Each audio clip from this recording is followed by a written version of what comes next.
कर मैडम जी, बहुजन समाज में जन्मे सभी संतों, गुरुओं, महापुरुषों को नमन करते हुए आज मान्यवर साहब कांसीराम जी के 87 बर्थडे पर, जन्म दिवस पर आज के कार्यक्रम के मुख्य अतिथि माननीय हेमंत पोयाम जी, प्रदेश अध्यक्ष बहुजन समाज पार्टी, विशिष्ट अतिथि माननीय engineer D.R. Jatavar ji, zone coordinator Surguja zone Baspa Chhattisgarh, माननीय रमेश जाटवर जी, जोन कोऑर्डिनेटर सेडो बाम से सरगुजा जोन बसपा, माननीय विनोद घिर्रे जी, जिला कोऑर्डिनेटर सेडो बाम से बसपा कोरबा, माननीय इंजीनियर सत्यजीत कुर्रे जी, जिला महासचिव बसपा कोरबा, माननीय धनंजय चंद्रा जी, विधानसभा अध्यक्ष बसपा कोरबा, माननीय कन्हैया चौहान जी, माननीय नरेश अकेला जी, माननीय नीलकंठ कमलाकर जी, आज के कार्यक्रम के अध्यक्षता कर रहे माननीय फूलचंद सोनवानी जी, जिला अध्यक्ष कोरबा बहुजन समाज पार्टी एवं पार्षद MIC मेंबर नगर पालिका निगम कोरबा, और मंचस्थ सभी मेरे बहुजन समाज के वरिष्ठ कार्यकर्तागण और इस प्रांगण में उपस्थित मेरे सभी बहुजन समाज के सिपाही साथियों, आप सभी को मेरा सादर जय भीम। बहुत समय ना लेते हुए, क्योंकि वक्ता बहुत है हमारे बीच में, बहुत कम शब्दों में मैं केवल 2 पॉइंट पे अपनी बातों को रखूंगी। मान्यवर कांसीराम साहब जी का जन्मदिन और वो कहाँ जन्मे थे, इस पे हमारे अतिथि हैं, मुख्य अतिथि हैं, विशिष्ट अतिथि हैं, सभी अपनी बातों को रखेंगे। मैं इस पे डीपली नहीं जाना चाहती। मैं केवल 2 पॉइंट पे जो आज के समय में, भाई माइक ना आपका बिल्कुल सेटिंग सही नहीं है, मोटा करो आवाज, ऐसे लग रहा है जैसे कोई जबरदस्ती बात कर रहा है यहाँ पर। हेलो, 2 पॉइंट है जो आज के समय पे समसामयिक मुद्दों पर मान्यवर कांसीराम साहब जी ने एक बार पंजाब प्रांत के बंगा शहर में जो अपनी बातों को उन्होंने रखा था, मैं उस पॉइंट को आप लोगों के बीच में रखूंगी। और दूसरा, सन 1992 में नई दिल्ली के मालवंकर हॉल में जो उन्होंने कहा था, ये 2 पॉइंट है। आज जैसे कि आप सब लोग जान रहे हैं, किसान 4-5 महीने से लगातार दिल्ली के बॉर्डर पर, सड़कों पर अपनी जिंदगी गुजर बसर कर रहे हैं, और हम सब महंगाई के मार से तो गुजर ही रहे हैं। किसान जो आपका पेट भरता है, वो भी इस मनुवादी सरकार से अछूता नहीं रहा। किसान के ऊपर सन 1992 में ही मान्यवर कांसीराम साहब जी ने कहा था, उन्होंने कहा था कि किसानों के पास खेत नहीं है, और जिसके पास खेत है वो भी निर्भर है। और इस निर्भरता को लेकर के मान्यवर साहब ने सन 1992 में ही कह दिया था कि ये जो सरकार है, भारत का जो एग्रीकल्चरल पॉलिसी है, मनुवादी सरकार, चाहे वो कांग्रेस हो चाहे वो बीजेपी हो, इस सिस्टम को बनाए रखना चाहती है। क्योंकि जब आपका पेट भरेगा तो आपकी समस्याओं का समाधान अपने आप होगा। तो आपको भूखमरी की ओर ले जाना, आपके जमीन को छीनना, आपके बच्चों को भूखमरी और बेरोजगारी की ओर धकेलना, कांग्रेस और बीजेपी इस दोनों सरकार की पॉलिसी में है। तो ये आज से नहीं, सन 1992 में हम लोगों को मान्यवर साहब ने आगाह कर दिया था। और आज देख लीजिए, सेम कंडीशन आज भारत देश में हो रही है। किसानों का जमीन छीना जा रहा है, आपके पास बचेगा क्या? और दूसरा उन्होंने जो मुद्दा रखा था, अच्छा इसी में मैं भूल गई, 5,56,000 गांव हमारे भारत देश में है। 5,56,000 गांव में जो किसान बसते हैं, अगर उनका जमीन लिया जाए। और दूसरा, जो उनकी जो मजदूरी करते हैं जो महिला है, इनके साथ जो देश के अंदर, पूरे देश के अंदर जो उनकी अस्मिताओं के साथ जो खिलवाड़ किया जा रहा है, तो साहब ने उसी समय हमें आगाह किया था कि अगर एक देश में, एक गांव में अगर किसी के साथ कुछ ऊंच नीच होता है, गलत काम होता है, किसी दूसरे गांव में होता है, एक गांव में होता है, 2 गांव में होता है, 3 गांव में होता है, तो समझ में आता है कि चलिए ऐसे मानसिकता के लोग हर जगह होते हैं और ऐसा हो सकता है।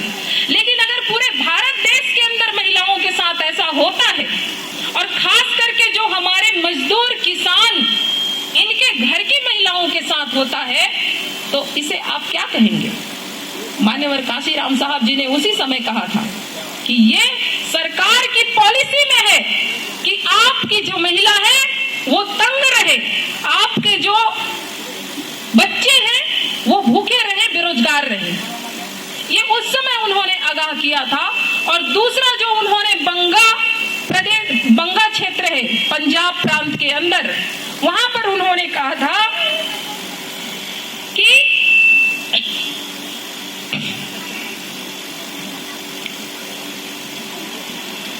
इस देश के अंदर एक समय ऐसा आएगा जब केवल 2 ही पार्टी नजर आएगी।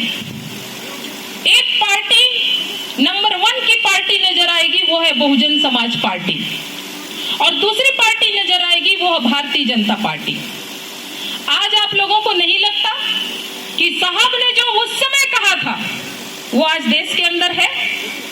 कितने बड़े दूरदृष्टा थे साहब।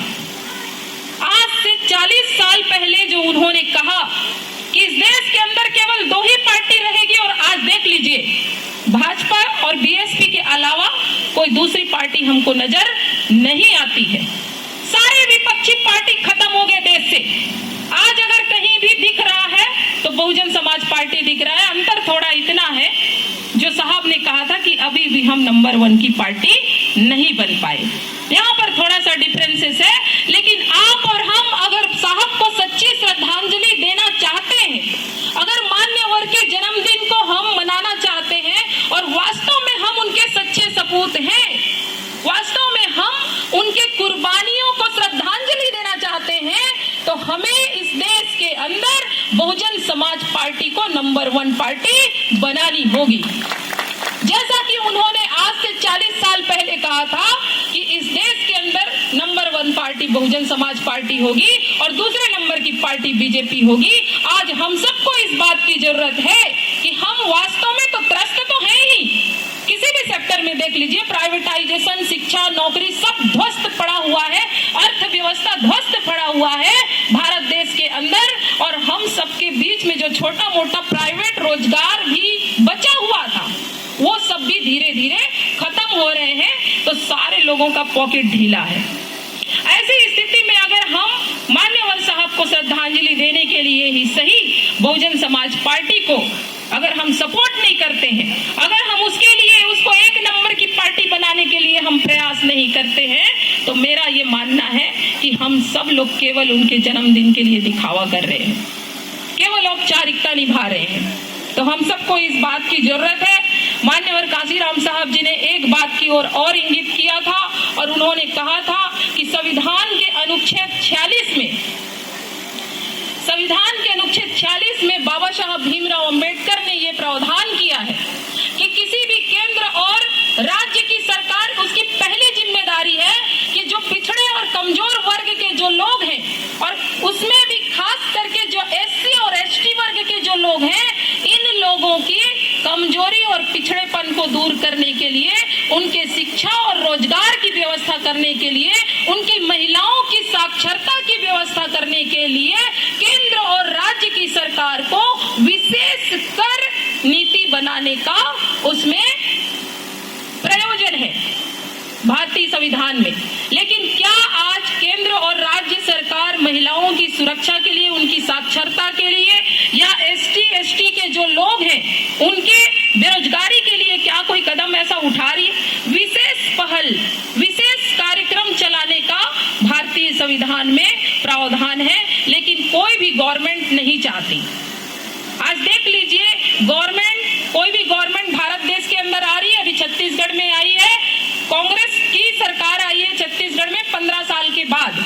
तो 15 साल के बाद इसकी प्राथमिकता में क्या है? तो राम वन पथ गमन मंदिर।